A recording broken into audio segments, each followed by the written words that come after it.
And a U.S. federal judge has ruled that the National Security Agency's bulk collection of phone data unconstitutionally violates the privacy rights of Americans.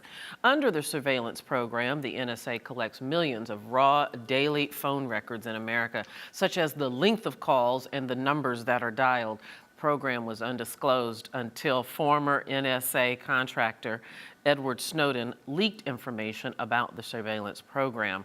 He claimed in the hope of triggering a public debate. That's been very controversial. Well, on Tuesday, he sent an open letter addressed to the Brazilian people offering to help the government investigate U.S. spying in their country.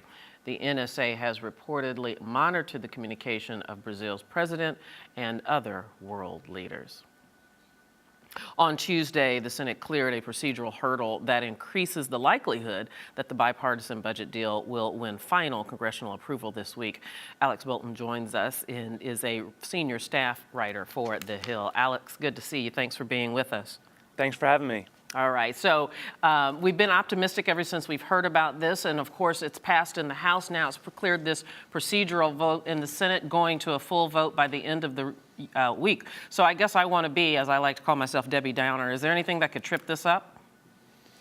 No, it's going to pass. In fact, it may have been passed already. They were voting on it right now when I ran down to the studio for this shot. So I think it's as good as law.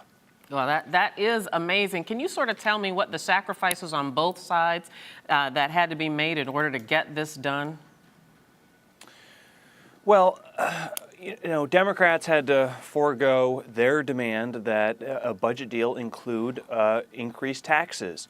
Instead, what Republicans agreed to were non-tax revenue raisers. And that was really what the deal was. And the other compromise is it's much smaller than either side wanted. The Democrats and Republicans alike wanted to turn off the entirety of the automatic cuts known as sequestration. Instead, they settled for turning off $63 billion worth of those automatic cuts spread over 2 years. So it's a really small deal, and that left many people disappointed. But given how dysfunctional Congress has been this year, they're claiming it as a win. Yeah, and I can see how those who claim it as a win would do so because there has been so much partisan rancor going on. Now, of course, there are Republicans. Some of them are the usual suspects that oppose this deal. Can I assume that those Republicans that oppose this deal are ones that are up for election in the midterms next year? Yes, and don't forget those looking at running for president in 2016. Maybe it's hard to believe for some of your viewers, but people are already setting out their game plans for running for 2016. And I'm talking about Ted Cruz, the Republican freshman from Texas, Senator Rand Paul, a Republican from Kentucky, and even Marco Rubio, whose stock has fallen in the last few months because of his support for immigration reform. He's also looking at a bid. And all three of those guys are against this deal. They spoke out against it in very strong terms. They say it kicks the can down the road. It relies on budget gimmicks. And so they kind of provided the intellectual, ideological leadership for the grassroots, and that has fired up Tea Party challengers around the country. And there are a number of Republican incumbents who face races next year, including Mitch McConnell, the Senate Republican leader, and John Cornyn, the Senate Republican whip. They both face Tea Party challengers.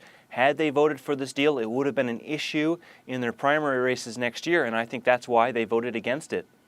You know, help me with this. Senator Lamar Alexander of Tennessee, in the procedural vote, voted for the deal, but then turned around and said that in the final vote, he would vote against it. Can you help me with the logic there? Well, Alexander likes to portray himself, and I think rightly so, as a good government guy. He wants Congress to work. He wants the Senate to work. He has long supported a grand bargain, so to speak, to reduce the deficit. On the other hand, he's facing a Tea Party challenger. So this is sort of a way to split the difference. It's a way to not obstruct the deal from going forward, but not giving it 100% his endorsement in a way that it could come back and bite him in a primary next year. So he's kind of splitting the difference, I think. You know, I wonder who gets to claim the win here. As you said, it's almost a foregone conclusion that this is going to pass. And of course, the Republicans wanted to avoid another government shutdown. That didn't work for anybody, especially did not work for them. So when this deal is passed, who gets to claim the bragging rights here? Well, Patty Murray, the Senate Budget Committee chairwoman, she negotiated the deal with Representative Paul Ryan, the House Budget Committee chairman. They're the winners. I think Murray is the unquestioned winner because she actually came up with a policy victory, something that went into law, something that turned off sequestration or a portion of sequestration, something that Democrats had long called for. I think this deal is being viewed as better for Democrats than for Republicans. That's why I think you had the top three Republican leaders in the Senate opposing this deal and why you had conservative groups panning the deal. So it's a better deal for Democrats than Republicans, and Patty Murray was the Democratic negotiator who put it together. So she's the winner, really.